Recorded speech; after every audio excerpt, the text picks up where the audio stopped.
Much of semantics deals with possible worlds.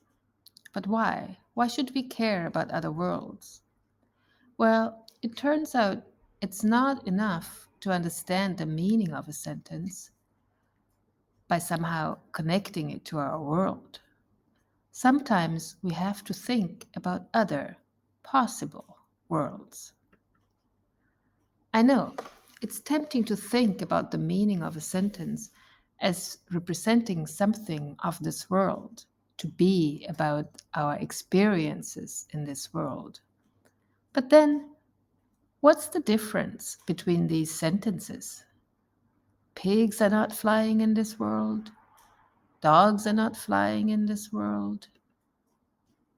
Unicorns are not flying in this world. All three sentences can be used here in a world where birds are flying, but neither pigs nor dogs, and definitely not unicorns. They don't even exist. But if we use negation, then in a way these sentences describe the same situation, yet we know that they may mean different things. The thoughts we express are different, though the world we describe is not.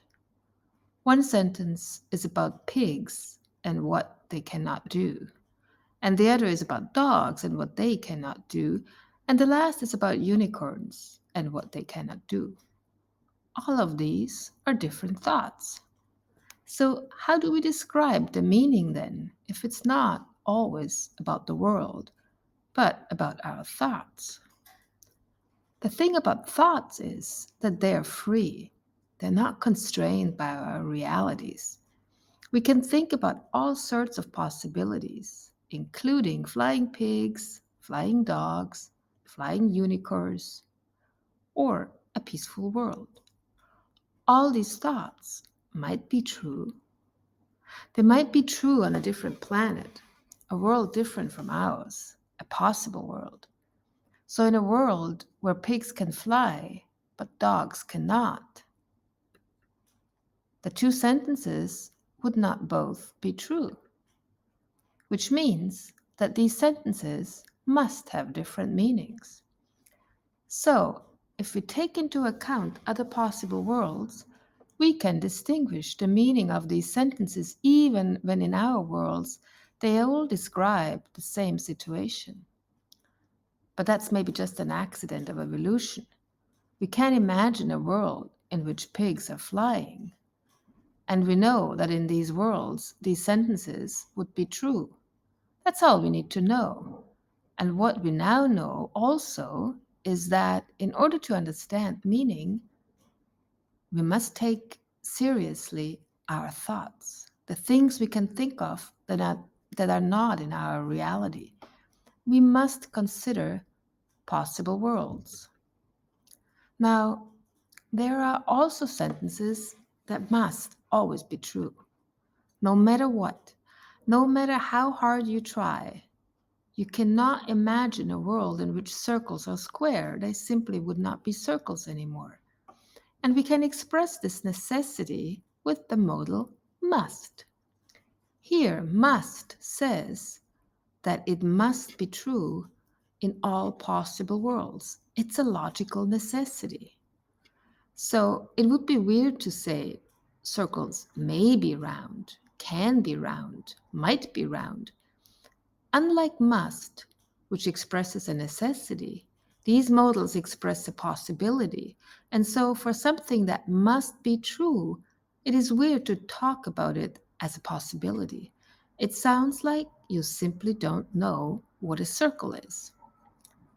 We can, however, say circles may be big or circles may be small.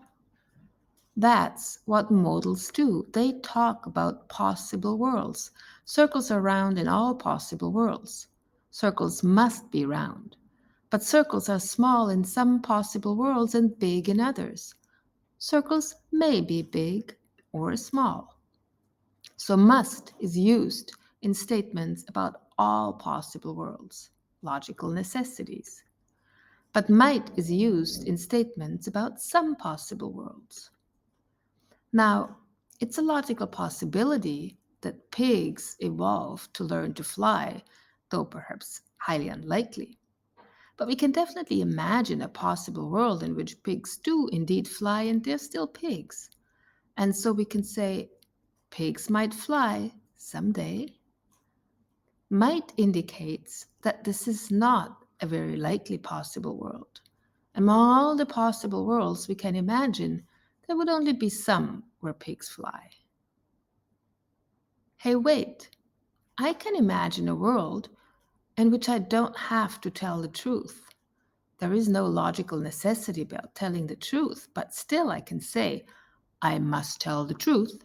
So here, must is not used to talk about logical necessities that would hold in all possible worlds. Rather, we are talking about ethical requirements, things that must be the case given certain rules.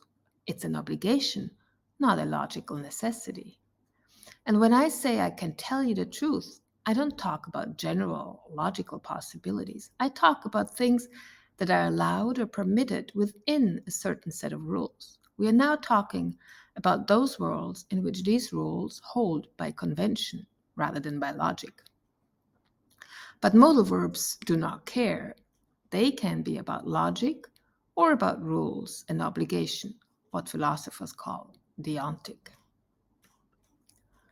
So now, if it is possible for propositions to talk about possible worlds, all the things we can imagine, then maybe the meanings of the pieces that make up these propositions also shouldn't be defined in terms of the actual world.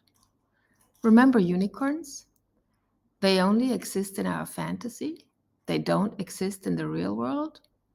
But we can definitely imagine worlds where unicorns are real, and dragons and phoenixes. Yet they don't exist in our worlds. So we can't define the meaning of a noun just by saying that it refers to all the individuals that have the property expressed in the noun. We can't define it simply by connecting it to the world and the things that exist in it. Pigs refer to all individuals that are pigs. That's okay because there are pigs in our world and we know what they are. But unicorn would refer to all individuals that are unicorns. If there are no unicorns, then there wouldn't be anything unicorn would refer to. And so, how would we distinguish between the meaning of unicorn, dragon, and phoenix? Again, we have to involve possible worlds and include them in our definition of meaning.